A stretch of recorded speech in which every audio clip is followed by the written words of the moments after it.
Здрасте, связались со мной товарищи из QRD. Предложили сделать обзор на их геймпад QRD Spark N5. Более того, в комплектации с конвертером для PlayStation 5. Что это за зверь, с чем его едят, мы и проверим в этом видео. Один геймпад, 7 гаджетов, чтобы его подключить. Вы на канале Забойный Геймер, давайте поиграем. Пришла мне вся эта радость по почте вот в таком пупырчатом пакете. Коробка отлично сохранилась, это не пуленепробиваемая упаковка от Xiaomi, но тоже весьма достойная. Геймпад будет гарантированно в целости, что приятно. Открываем, что видим? Видим необычное сочетание геймпадов от Xbox и PlayStation 4. То есть с виду это стандартный боксовский геймпад, но с перенесенной вверх крестовиной, с сенсорной панелью, как у Sony, и гироскопом. Он тут тоже есть, да. Также ребята не забыли положить нам держатель для смартфона. Заявлена поддержка Android и iOS, шнур USB-C и такой вот свисточек для подключения к PS5, именуемый QRD Blackpill конвертер. Что обещает нам производитель QRD Spark N5? Прежде всего, стики и курки триггеры с эффектом холла. Это что вообще? Такая сложная муть, при которой вы двигаете стик или триггер, магниты внутри создают магнитное поле, которое воздействует на датчик холла, сенсор в свою очередь регистрирует изменение поля, преобразует сигнал, который дает команду программному обеспечению геймпада, который в свою очередь приводит в действие объекты на экране. Ну так вот, в двух словах. Все вышеописанное отменяет появляющийся в ходе использования геймпада так называемый дрифт стиков, то есть непроизвольное их срабатывание. Как раз то, чем болели джойконы Nintendo Switch и DualSense первых ревизий PlayStation 5. Вот у меня такое было. Минимум трения, минимум износа. Ну а дальше сочный набор из Bluetooth 5, подсветки, кнопок, гироскопа, настраиваемой вибрации, отдельные кнопки турбо, сенсорной панели, разъемы для наушников, встроенного динамика, встроенной батареи и программируемых кнопок лепестков. И такие тоже есть. Звучит, конечно, красиво, но так ли хорош Spark N5 в деле? Производители из Поднебесной давно перешли из разряда самоделок в лигу качества. Первое, на что обращаешь внимание, это пластик. Лицевая панель матовая, не скользящая, нижняя приятно текстурирована на манер геймпада от Xbox Series. К слову, они практически идентичны в размерах, а вот DualSense от Sony немного больше. Подсветка лично мне не нужна ни в DualShock, ни в DualSense. В Spark она есть, да еще представлена в каком-то сумасшедшем количестве. Цвет можно менять или отключить кнопкой Set, расположенной на обратной стороне. Мешает? Нет. Имеет ли эта затея право на жизнь?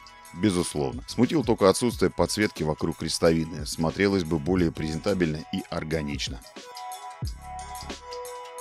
Крестовина, конечно, не соневская, хотя и расположена там же. Ближе к старой боксовской, но уж более выраженная и информативная. Мне понравилось. Это не современные впуклости от Xbox Series и не непонятный крест на круговой платформе от 360. После DualShock от PS2 я на 360 Xbox так и не смог нормально в Tekken поиграть. Перекаты вот на этой крестовине моим сосискам так и не дались.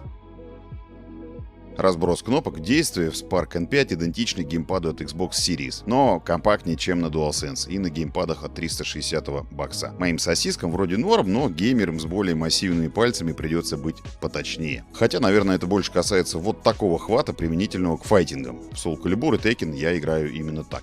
Да, вот такой вот я. Бамперы и триггеры, как у Xbox Series, во всяком случае, с виду. Триггеры, как я уже упоминал, оснащены датчиком холла, и производитель нас уверяет, что благодаря электромагнитному индукционному приводу и нефизической структуре нас ожидает плавное, отзывчивое срабатывание, высокая точность, а также отсутствие трения и износа. Но геймпад я не разбирал, так что поверим на слово. О бамперах скажу кратко. Они довольно звонко щелкают. Не знаю, плюс это или минус, но если ночью начать щелкать над ухом жены бампером, то можно получить по триггеру. Так что не рискуйте. Аналоговые стики также оснащены датчиком с эффектом холла. Опять же, по словам производителя, имеется функция автоматической калибровки, дающая гарантию от непроизвольных смещений. Плюс встроенное резиновое кольцо для защиты от износа, дополнительная повышающая долговечность. Пробовал я на этом поиграть в Doom. Да-да, кто в здравом уме будет это делать, я иногда делаю. Не нашел никаких отличий от брендовых геймпадов Sony и Microsoft. Но может быть там где-то в деталях и прям в тонкостях. А под стиками располагаются для меня самые необычные. Дополнительные кнопки-лепестки. На Steam Deck они тоже есть, хотя использую я их прям минимально. А тут вот никогда у меня таких приколюх не было. Интересно. DualSense за 20 с лишним мне как-то не уперся. Xbox Elite, в общем-то, тоже. Лепестки несъемные, как у Edge. Но вот сколько не играл, мне совершенно не мешали. Расположены удобно при обычном хвате либо под средние пальцы, либо под безымянные. А вот в случае такого извращенного хвата в файтингах под большой. Последний вариант наиболее приглянулся. Лепестки эти программируемые, то есть вы можете забиндить на них абсолютно любые кнопки или целые комбинации. То есть поджать в файтингах сложную комбу или назначить в GTA кнопочку газ и управлять тачкой одной рукой легко. Тема однозначно прикольная. Еще одна программируемая кнопка, вот эта, со значком молнии, именуемая турбо. По сути, это тоже кнопка с макросом, только более простым. Можно накинуть на нее многократное срабатывание кнопки стрельбы или прыжка, и персонаж будет послушно исполнять команду до ее отмены. Думаю, применительно в играх про сбор урожая или добычу руды, чтобы не жмакать на одну кнопку 1000 раз, а освободить руку для чего-то более интересного, да. Сенсорная панель тактильно и функционально аналогичная оной на геймпадах для PS4 и PS5. Здесь ее попытались культурно уместить между кнопками Share и Options. На мой взгляд, удалось. По мелочи, есть 3,5 мм разъем для наушников, работает на PS4, PS5 и при проводном подключении к ПК. При беспроводном подключении к пекарне звук, к сожалению, нет, хотя, может, я и не допер чего. Да, при сопряжении Spark N5 с PS3 звука тоже не ждите. Такой фишки в те времена, ребят, не было. Динамик, про него чуть ниже. Ну что, погнали тыкать в разные места. А вот мы, если вы еще досмотрели до этого момента и не уснули, попробуем подключиться к Nintendo Switch. И, конечно, нет. Я вот брал какой-то ноунейм, чтобы дети джойконы не сгрызли. Вот он работает, а Spark N5 нет. Но этого нам не обещали. Xbox Series S. Такая же петрушка, ни по проводу, ни бестелесно. Геймпад подключаться к чудо-пиндосской технике не захотел. Ведь нам никто этого не обещал тоже, да? А вот Steam Deck от дядюшки Габена, если к нему пристегнуть совершенно левую док-станцию, воткнуть в нее хотя бы провод или даже свисток-конвертер, нормально так подхватывает геймпад. Если вдруг вы захотите зарубиться, например, в Сан-Андреас на большом экране, юзая Steam Deck, вот вам решение. Док-станцию, если что, брал где-то у нас на маркетплейсах. Жутко удобная штуковина, подходит даже для Nintendo Switch. Смартфоны. Беспроводное подключение к смартфону на Android освоит даже ребенок. Никаких дополнительных устройств, только зажать на спарке кнопки Q и Share, запустить в смартфоне поиск устройств Bluetooth. Все. Простой, но довольно цепкий держатель смартфона идет в комплекте. Есть у меня сторонняя приблуда, вот такая для DualSense. Вроде и получше будет, а вроде и покупать надо отдельно. А тут вам счастье в комплекте, пусть и весьма скромное на вид. А мы переходим к семейству PlayStation. Третья плойка заявлена в списке совместимых устройств. Тут вообще никаких танцев с бубном. Подключаем по проводу, жмакаем кнопку Q и все. Хотите, играйте в проводном режиме. Хотите, отсоединяйте шнур и вперед на покорение Liberty City без всяких проводов. Форма Spark N5, взятая от геймпадов Xbox, намного удобнее, нежели старичок DualShock 3. И это однозначно жирный плюс в карму китайского устройства. Работает все это дело без нареканий. PlayStation 4 мне раздобыть, к сожалению, не удалось. Пришлось отсмотреть кучу других видосов по теме, и, как оказалось, там тоже все более чем хорошо.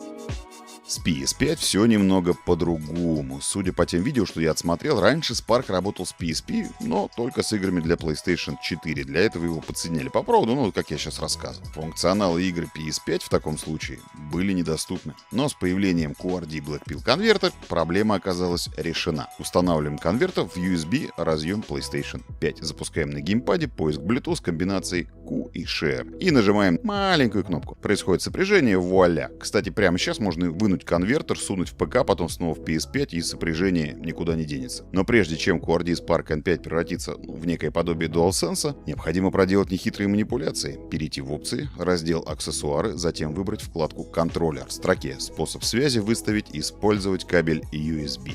Все? В общем-то да. Хотя немного нет.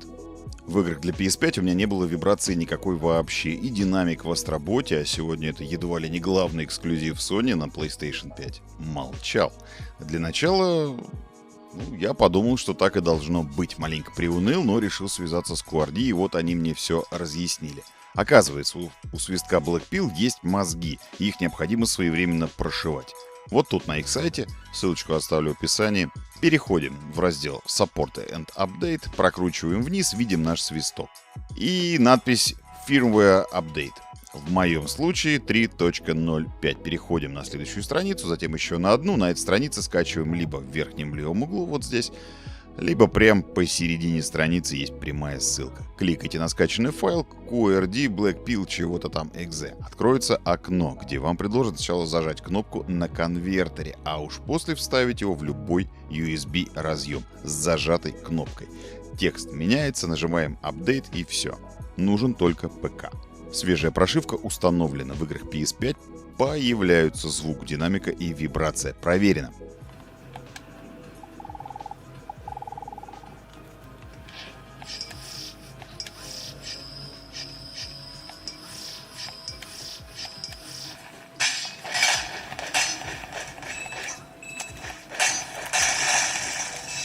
Обидно, что из коробки работает не так, как положено, и это может смутить обычного пользователя. Меня ж смутило, я ж не знал. Блин, запара, если честно. Ну, такая мелкая, но запара. Я так понимаю, что после последующего обновления прошивки PS5 и обновления прошивки геймпадов DualSense выйдет новое обновление от QRD, и весь процесс придется повторить. Можно играть и без вибрации, а можно заполучить весь функционал DualSense за 9 кликов мышью. А я прям посчитал. Затем меня заинтересовал вопрос после прохождения моментов с микрофоном. Вот тут игра предлагает в прямом смысле дунуть в микрофон, которого у нас Spark N5 нет. Меня спасла старая одноуховая гарнитура от PS4. Стоило ее подключить, вот так, как момент был пройден. Я повторял это раза 4, и именно так все и работало. Не самый позитивный момент, но таких игр, как Астробот, можно по пальцам левой ноги пересчитать, к сожалению.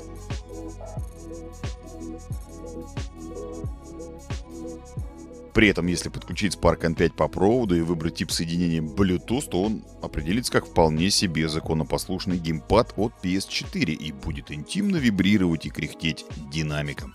На игры PS5 вы в таком случае не запустите. Приставка предупредит вас об этом.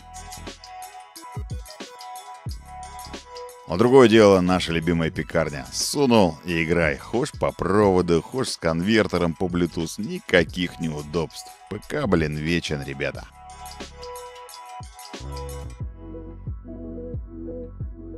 Итак, подведем итог. QRD Spark N5 не подойдет в качестве геймпада для Nintendo и Xbox, но производителям это и не заявлено. Он укомплектован, по крайней мере в моем случае, простым, но надежным держателем для смартфона и совместим с Android и iOS. Spark N5 на 100% совместим с PlayStation 3 и 4 с сохранением всех функций, а при наличии в комплекте Bluetooth адаптера Blackpill, естественно, обновленного адаптера, может работать как фактически полная замена DualSense, разве что имеет нюанс с микрофоном и не имеет навороченную соневскую вибрацию. Хотя вибрация самого Spark N5 весьма достойна. Ее интенсивность даже можно регулировать прямо на ходу комбинацией кнопок. В целом, Spark N5 точно стоит приобрести, если вам понадобился еще один геймпад для вашего большого семейства консолей от Sony. Или для криворуких гостей с мокрыми ладошками, дабы не пачкали белоснежный DualSense. Геймпад без нареканий подключается и работает с ПК и Steam Deck в режиме док-станции. Есть дополнительные кнопки и возможность их программирования. Батарея, как указано на сайте производителя, 800 мАч, что это около 8-9 часов работы. Хотя, опять же, не указано точно, в каком режиме такое количество часов работы обещано.